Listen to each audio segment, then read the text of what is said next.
The stage lights flared. The band played its upbeat tune, and Graham Norton leaned back in his signature red chair with familiar grin. It was another big night on his iconic show, and the audience was buzzing. Cameras panned across the excited crowd before settling on Graham, who announced the next guest with a flourish. "Ladies and gentlemen, please welcome Meghan Markle."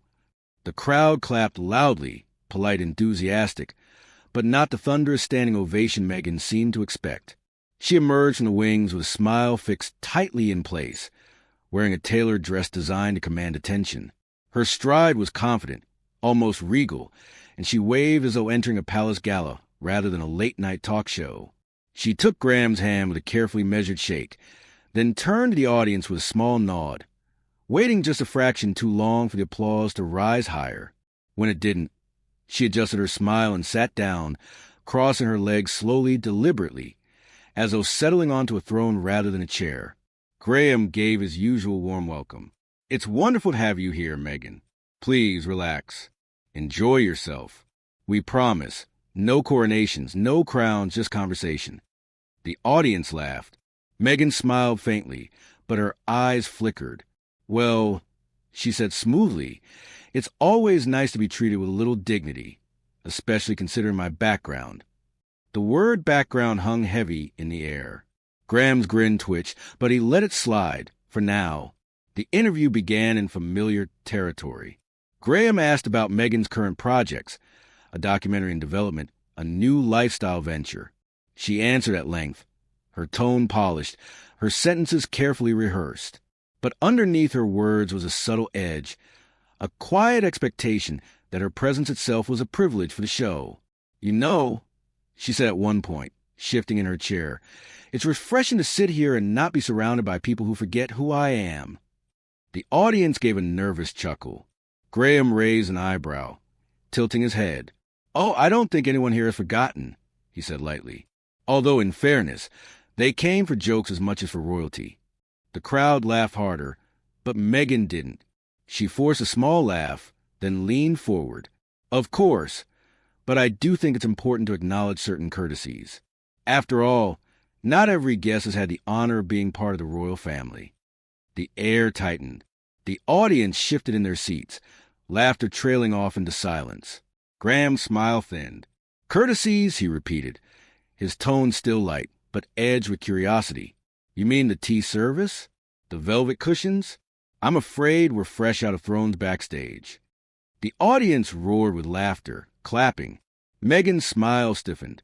She adjusted the hem of her dress, her eyes flashing briefly before she smoothed her expression. "Well," she replied coolly, "not Thrones, obviously, but a certain level of respect, recognition. After everything I've been through, it's only fair to expect a little extra consideration." Gasps rippled through the audience. Some clapped nervously. Others shifted uncomfortably. Graham leaned back in his chair, tapping his cue cards lightly against his knee, his grin now sharper, more deliberate. "Extra consideration," he said slowly. "Well, we do offer water, and if you're very lucky, maybe even sparkling water." The audience exploded with laughter. Meghan didn't. Her smile faltered again, her eyes narrowing just slightly. She crossed her legs again, her posture tightening, her voice calm but defensive. "You know, Graham, it's easy to make jokes. But when you've lived under constant scrutiny, when you've carried titles, responsibilities, you begin to understand the importance of respect." The room went quiet again. The laughter faded. The tension thickened. Graham studied her carefully, his grin still there, but his eyes sharper now. "Oh, I don't doubt you understand titles," he said with a glint. "But you're on the Graham Norton Show now, and here, everyone's equal until the punchlines start flying." The crowd erupted once more, clapping, cheering, whistling. Meghan forced another laugh, but her hands tightened around the armrests of her chair. The build-up was over. The tension was real. Meghan had expected deference. Graham had given her banter, and the audience knew it. This wasn't going to end politely. The polite applause had long faded. The audience sat forward in their seats, eyes darting between Graham's mischievous grin and Meghan's increasingly tight smile. What had started as harmless banter was no longer harmless. It had turned into something raw, and everyone in the studio could feel it. Meghan leaned forward, brushing a strand of hair behind her ear, her tone smooth but edged with steel. I suppose it's easy for you to laugh, Graham, but you haven't lived in my shoes. You haven't carried the weight of constant headlines, constant criticism, constant judgment. It takes strength to carry a title, and I've done it with grace. The words hung in the air. A few audience members clapped politely, but the rest of the room was dead silent. The co-stars on the couch shifted uneasily, one biting their lip, another lowering their eyes. Graham sat still, his smile fixed, his eyes narrowing ever so slightly. Grace, he repeated softly, then louder. Well, if that's your idea of grace, I'd hate to see your idea of entitlement. The audience erupted. Laughter, applause, whistles bouncing off the rafters. Meghan blinked, her smile flickering into something tighter, her jaw clenching just enough to be caught on camera. She forced a laugh, leaning back. That's a very clever line, but it doesn't change the fact that I've had to endure things you couldn't possibly imagine. Graham leaned forward now, elbows on his knees, his grin sharpening. Oh, Meghan, I think we can all imagine. In fact, we had quite a detailed tour of your struggles. Netflix, Oprah, spare interviews, podcasts. You've been very thorough. The audience roared again, the laughter rolling like thunder. Meghan's smile froze, her hands gripping the armrests. Well, she said stiffly, it's easy to judge from the outside. People forget I'm still a human being. I deserve to be treated with dignity, whether I'm here or anywhere else. Graham's grin widened. Of course you do. But dignity isn't something you demand. It's something you command. And right now, you're losing command. The crowd gasped, then erupted once more. Cheers, whistles, claps, the noise deafening. Meghan's face flushed, her smile trembling. She adjusted her dress again, shifting in her seat, searching for composure. The confrontation was no longer subtle. It was live, raw, brutal, and Graham was winning. The studio was electric.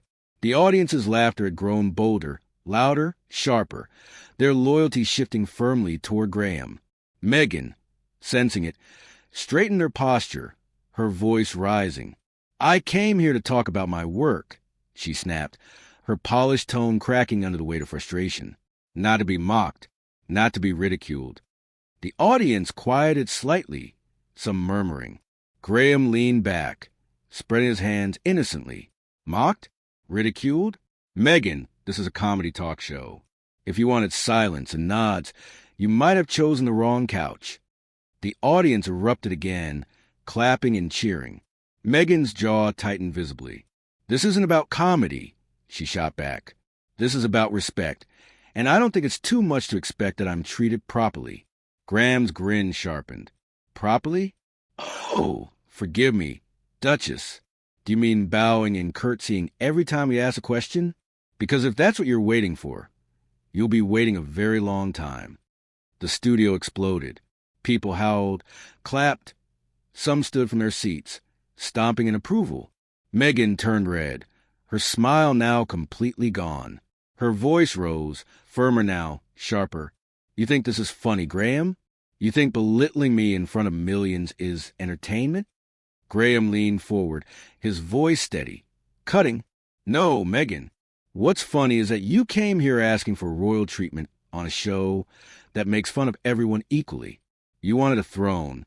What you got was a chair, and that seems to be the real problem. The eruption was volcanic. The audience screamed, clapped, whistled, their laughter shaking the set. Some co-stars on the couch covered their mouths in shock. Others couldn't stop chuckling nervously. Meghan sat frozen, her hands trembling on her lap. She tried one last time, her voice cracking with anger. I don't deserve this. I don't deserve to be humiliated like this. Graham delivered the line that silenced the entire room. No, Meghan, you don't deserve humiliation, but you certainly earned it. The audience gasped so loudly it felt like the air was sucked out of the room. Then, as if on cue, the cheers, claps, and whistles erupted again, louder, bolder, unstoppable. The camera zoomed in on Meghan's face. Flushed, her eyes flashing with fury, her lips pressed tight. And then it happened. Meghan ripped off her microphone, her hands shaking, and stood abruptly. The chair scraped against the stage floor. The audience gasped in unison, the eruption of noise now deafening.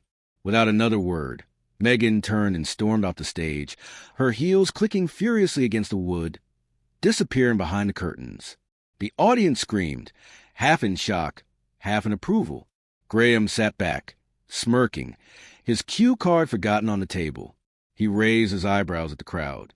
"Well," he said dryly, "I suppose you won't be sending me a Christmas card." The crowd howled, laughter and clapping rattling the rafters.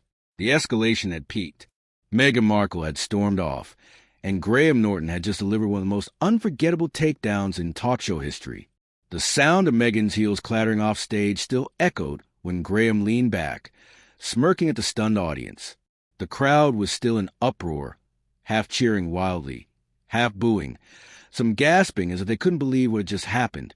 A chant started in one corner, "Graham, Graham, Graham," but was drowned out by a wave of whistles and claps. The cameras cut back to Graham, who raised his eyebrows and quipped, "Well, that's one way to exit. Shame. We were just getting the good part." The audience howled, laughter rolling like thunder. But the tension wasn't finished. Within seconds, Meghan reappeared at the edge of the curtain, her microphone still in her hand, her face flushed red. She stormed back onto the stage, pointing toward Graham. "You think this is funny?" she shouted, her voice cracking over the noise. "You think mocking me in front of millions makes you clever? This is disrespect. This is bullying." The audience gasped again. Some booed, others cheered louder. The other guests on the couch froze, their eyes darting nervously between Graham and Meghan. Graham, unbothered, leaned forward, his grin sharper than ever. "Bullying? No, Meghan. This is a talk show. We talk, we laugh, we tease. The only thing royal here is the size of your ego." The studio exploded. Claps, whistles, screams. So loud the cameraman's mics peaked. Meghan's mouth dropped open in shock, her face twisting with fury. She tried to speak again, but the roar of the crowd drowned her out completely. Joyous laughter and cheers filled the room as Graham turned to the audience, shrugging. "Honestly, I was going to offer her sparkling water. Now, I'm not so sure she could handle the bubbles."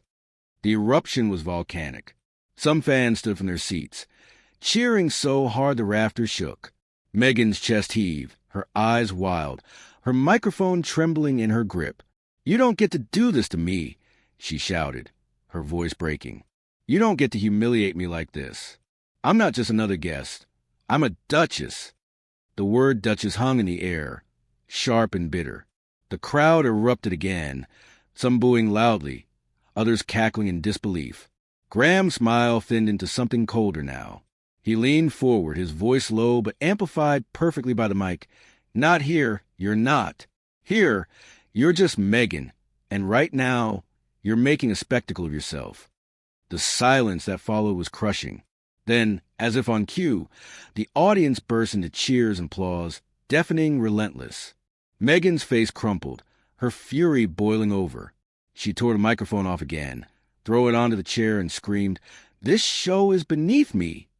And with that, she turned once more, storming toward the wings. This time, she didn't come back. The breaking point had come, and she had shattered. The studio was chaos. The audience screamed, half on their feet cheering, the other half booing with equal ferocity. The band sat frozen, their instruments untouched, waiting for a signal from producers. The other guests shifted uncomfortably on the couch, some covering their mouths, others whispering nervously. Graham, however, remained calm. He straightened his cards, sipped his water, and leaned back with a smirk as the noise swirled around him. "Well," he said dryly, "that went well. We should invite her back next week." The audience erupted again, clapping, howling, whistling. Graham raised his hands, mocked seriously. "Don't worry, folks. I'll have the velvet cushions ready, maybe even a throne." The laughter shook the rafters. Meanwhile, Meghan's shadow was visible briefly behind the curtain, her team rushing to her side, gesturing wildly as cameras swung to catch glimpses. Security guards moved into position, making sure the exit route was clear. The audience started chanting again, louder now, "Graham! Graham! Graham!" The chant rattled the set, the crowd unified in their wild support for the host. Graham shrugged at the cameras, his smirk unwavering. Well, there you have it, the first guest in history to storm off twice in 10 minutes. Quite the record. The crowd howled with laughter, clapping so loudly it shook the floor. Graham leaned forward once more, delivering his final cutting remark. You know, the funny thing about respect is you don't get it by demanding it. You earn it. And tonight, ladies and gentlemen, we've all seen the difference. The eruption was total. The audience screamed, cheered, stomped, their approval so loud it drowned out everything else. And then the cameras cut. No outro music. No smooth transition. Just a sharp, abrupt blackout. The last image frozen in viewers' minds. Meghan Markle storming off Graham Norton's stage in fury, while Graham sat cool, calm, and smiling, as would having dismantled her demand for royal treatment in front of millions.